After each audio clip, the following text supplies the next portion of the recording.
Mes chers élèves, les abonnés à ma chaîne, Labo des SVT, bienvenue à cette séance qui est consacrée à la séquence comparaison du régime alimentaire carnivore et herbivore. Chapitre l'alimentation chez les animaux. Unité les relations entre les êtres vivants et leur interaction avec leur milieu de vie. Programme de la première année collégiale, parcours international, option français.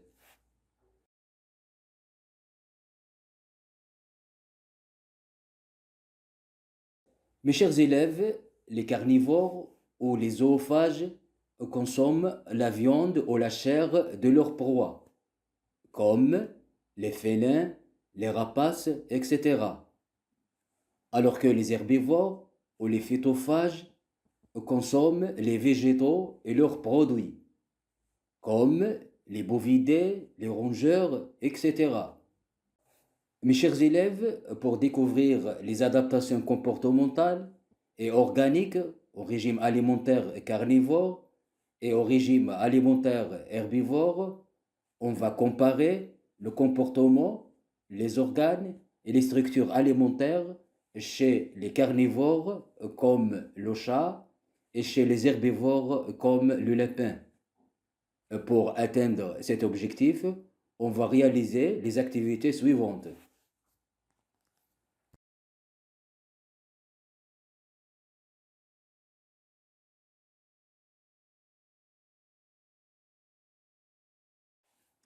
Mes chers élèves, dans cette première activité, on va aborder le comportement alimentaire chez les carnivores pour capturer ou chasser leurs proies. Les félins, comme le tigre, le lion, le lynx, le guépard, possèdent des membres adaptés à la course. Avec une très bonne vision, ils chassent à l'affût et à la poursuite. Les rapaces, comme le faucon, la buse, la chouette, possèdent une vision perçante. Ils chassent à la poursuite. Elles possèdent aussi des griffes très développées pour attraper leur proie et un robuste bec pour tuer la proie et la délacérer. Le crocodile chasse par surprise. Il attaque sa proie par ses énormes mâchoires armées de dents coniques et très longues.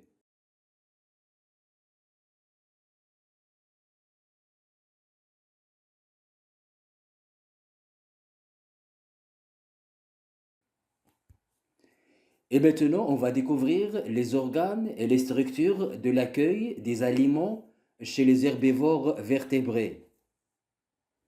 La vache broute l'herbe avec sa langue et la découpe avec ses incisives inférieures et le bourrelet de la mâchoire supérieure.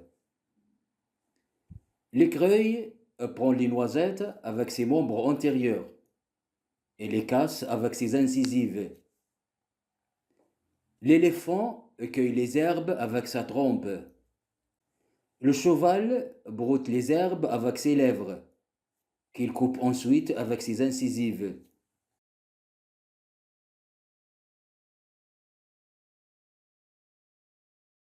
Et maintenant, on va découvrir les caractéristiques de la mâchoire inférieure chez les carnivores. Lorsqu'on observe le crâne du chat, par exemple, on constate qu'il possède un condyle d'articulation de la mâchoire inférieure avec la mâchoire supérieure.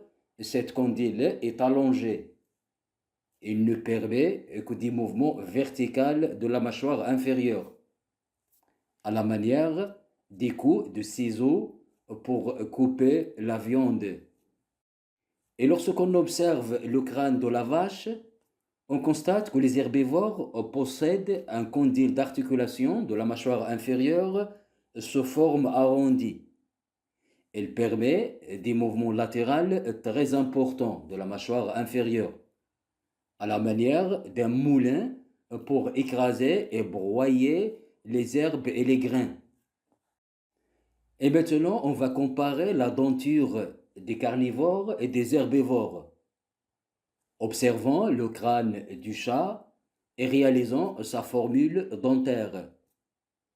Comme rappel, la formule dentaire est le nombre de chaque type des dents dans le demi de la mâchoire supérieure et le nombre de chaque type des dents dans le demi de la mâchoire inférieure. La formule dentaire du chat est 3 sur 3 incisives, une sur une canine, 3 prémolaires sur 2 prémolaires, une molaire sur une molaire.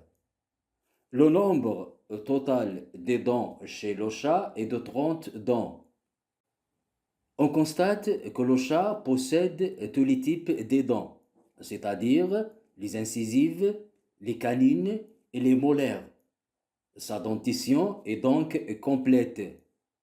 En effet, tous les carnivores possèdent une dentition complète.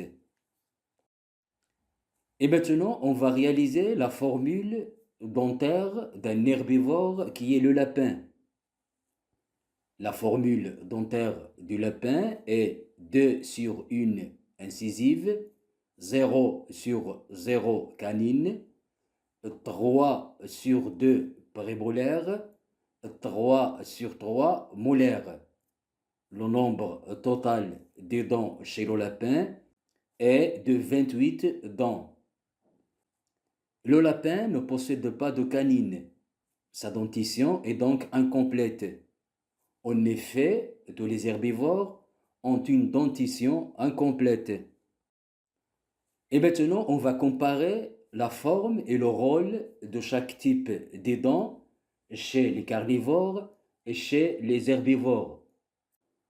Les incisives du chat sont très petites et ne servent seulement qu'à racler les os, c'est-à-dire à arracher la viande collée sur les os.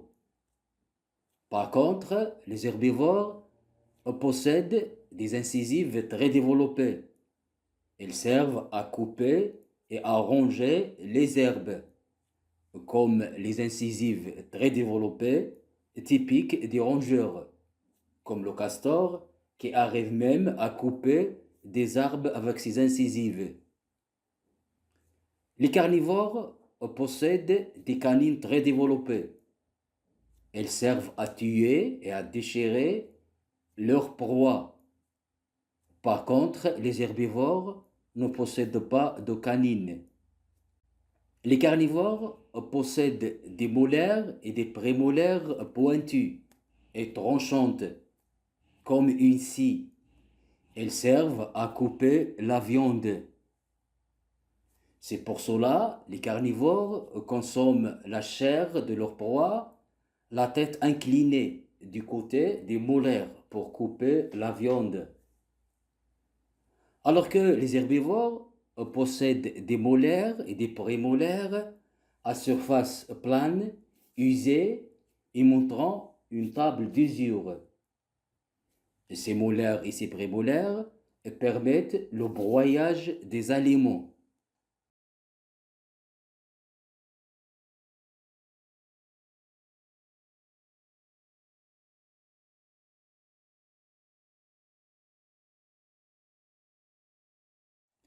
Et maintenant, on va découvrir les caractéristiques du tube digestif chez les carnivores et chez les herbivores comme le chat et le lapin.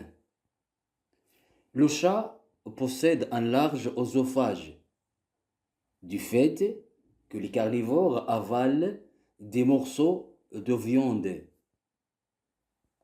alors que le lapin possède un œsophage très mince du fait que les herbivores ils avalent des aliments broyés. Le chat possède un estomac de petit volume, car les carnivores consomment moins de nourriture. Les chasses sont très espacées. Le lapin possède un estomac volumineux, car les herbivores consomment beaucoup des herbes. Le chat possède un très court intestin grêle, car la viande est rapidement digérée. Le lapin possède un très long intestin grêle, car les herbes et les aliments végétaux prennent beaucoup de temps pour être digérés. Les carnivores possèdent un cecum très atrophié, alors que le lapin possède un cecum très développé, du fait que le cecum abrite des micro-organismes qui participent à la digestion des herbes. En ce qui concerne le tube digestif chez les ruminants, que sont la vache, le mouton, les chèvres, leur estomac est subdivisé en 4 cavités, qui sont la panse, le bonnet, le feuillet et la caillette. Dans les champs, la vache avale les herbes sans les mâcher. Ces herbes sont stockées et fermentées dans la panse. Et au repos, les herbes sont poussées par le bonnet et regurgitées vers la bouche pour être mastiquées. Et puis, elles sont avalées de nouveau vers le feuillet et puis vers la caillette. C'est le processus de la rumination.